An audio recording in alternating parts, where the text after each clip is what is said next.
Zdravo svima, dobrodošli na kanal Kuhaj i peci. Danas pripremamo poderane gaće ili nešto slično tome, a u stvari ni nalik. Zašto? Zato što se ne čeka da se tijesto nadolazi, ne radimo sa kvascem, radimo sa praškom za pecivo. Dakle, umjesite tijesto i odmah pripremate male slatke uštipke i usput ćemo ih malo i zakrpiti, eto da nam se ona rupa baš tako i ne vidi. U svakom slučaju, ukoliko želite praviti poderane gaće ili ti mekike ili lepinice, kako god hoćete, ima 100.000 naziva, onda pogledajte i ovaj prijašnji recept koji smo radili sa dizanim tijestom. Idemo sada pripremiti ovo obično tijesto koje se neće dizati, nećemo ništa čekati, odmah ide na tavu. Treba nam, nisam pripremila tavu sa uljem, onako malo deblje ulje da se to sve fino isprži i porumeni. Dakle, jaje,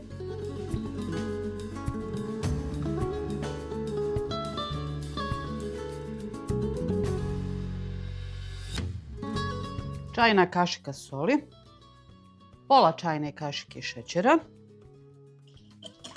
umutite, dodat ćemo ulje, naravno sve sastojke ćete tačno imati u opisu videa, i jogurt. Promiješajte, jedan cijeli prašak za pecivo. I to dobro promiješajte sve. Sada ćete vidjeti kako se aktiviraju jogurt i prašak za pecivo. Na mojoj web stranici Kuhaj i peci, dakle ne tamo gdje su videa sva, nego gdje i pišemo nešto ovako interesantno i korisno, možete pogledati jedan tekst krasan. Koja je razlika između sode, bikarbone i praška za pecivo? Jer često me pitaju može li umjesto sode prašak, umjesto praška soda. Ljudi moji, desi se da u kući nemate jedno ili drugo, šta? Pa mislim ne morate sve imati u svakom momentu u kući kupljeno. Zato postoje prodavnice, zato odete kupite sve što vam treba, jel? Tako da se desi, imam ovo, nemam ono, kako mogu zamijeniti?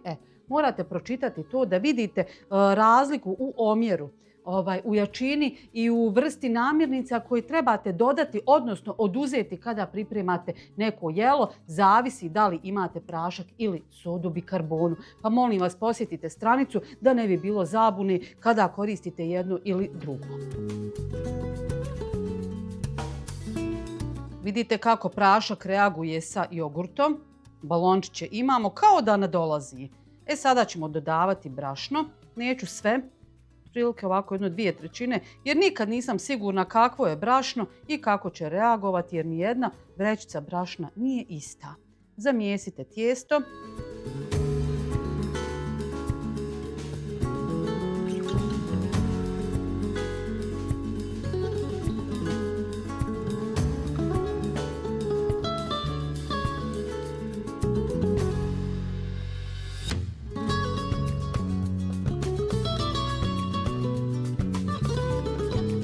Tijesto je spremno.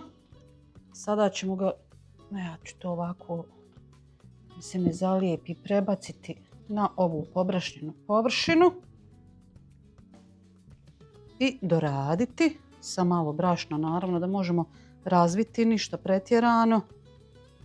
Vidite, nije ono tako baš mekano kako izgleda, jer jogurt nekako pod rukom djeluje drugačije nego kada je tijesto umiješano sa mlijekom ili vodom.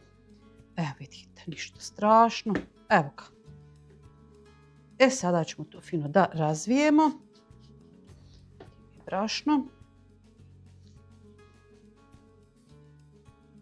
Razvijte na otprilike, pa hajde kažem, debljine malog prsta. Nemojte da vam je predebelo tijesto, a ne valja ni kada je pretanko, brzo gori. Ulje sam evo pripremila ovamo u tavu i zavisi sad u kojoj tavi pečete, ali eto, otprilike je prst debljine ulja. Ako je mala tava, opet prst, i ako je velika, opet prst.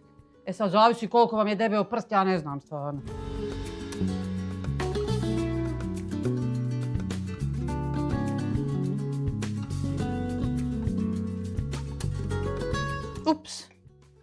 Pobježe mi ovaj pravac. Otprilike trebate narezati na kocke. Sad bit će ovdje i ovih ćoškova.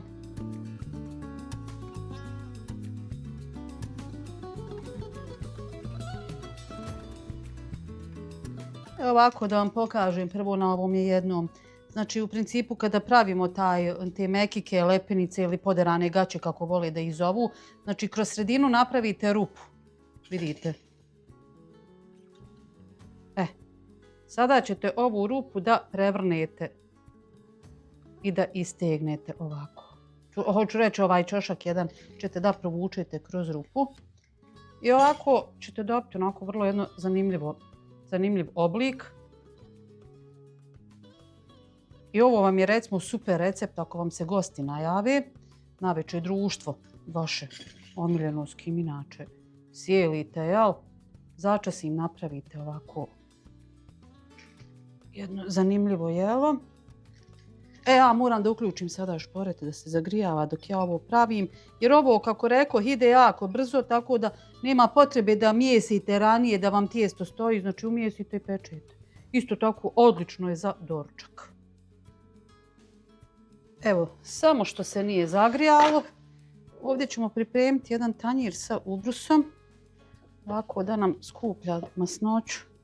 Ako je bude bilo, bit će logično prži se u ulju. Evo, samo još sekundicu. Evo ga, vrelo. Samo ću malo smanjiti da mi ne bi slučajno buknulo. Potreste brašno ako ga ima i redajte na vrelo ulje.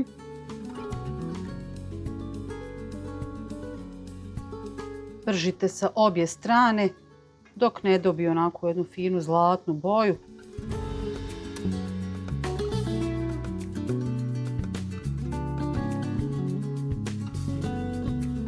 Evo ih, prva tura je gotova. Isto to ćemo naravno ponoviti sa ostatkom tijesta. Vrlo brzo ide, vrlo brzo, tako da evo peku se, pa ne znam, možda jedno minuta i po, 2 minute u vrh glave ova jedna tura. Idemo dalje.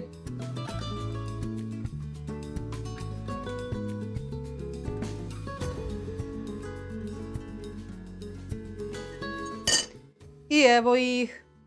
Moji uštipci su gotovi i moram vam reći da su zaista odlični zato što ne upijaju ulje. Evo koliko sam ulja nasula, toliko mi je ulja i ostalo. Dobro, da ne računam ovo malo okolo, jel? Mislim, ni da umočite prst, ono bi bilo masno. Tako da najbitnije je da one ne popiju ulje i unutra kad otvorite fino da to ulje ne lije. Ovo je unutra fino, suho, a dovoljno sočno da nam doručak bude, odnosno večera za prijatelje, odlična. Evo sačekat ću samo malo da se ohladi ili izvaditi jedan koji se ranije pekao. Evo ga, nije vreo da vam pokažem kako to izgleda. Evo vidite, unutra suho, nikakvog ulja nema. Ništa ne piju, vjerujte. I to je jako bitno. Kada ovu ča da pojedem. A nemojte nikom reći, ja sam na dijeti, trenutno ne jedem nikakvu tjesteninu, tako da, molim vas, nemojte me odavati. Vrlo je bitno da ne unosimo taj višak, jel, ima uštipaka koje kad ispečete, pa otvorite ono masno, ne možete da jedete koliko je žestoko. Ovo nije slučaj, dakle, toplo preporučujem da ih napravite. Ukoliko vam se dopada, podijelite recept sa svojim prijateljicama, podijelite video i meni to jako puno znači, ta vaša podrška. Lajkajte, prijavite se na moj kanal ukoliko to niste, pa se gledamo opet. Ćao!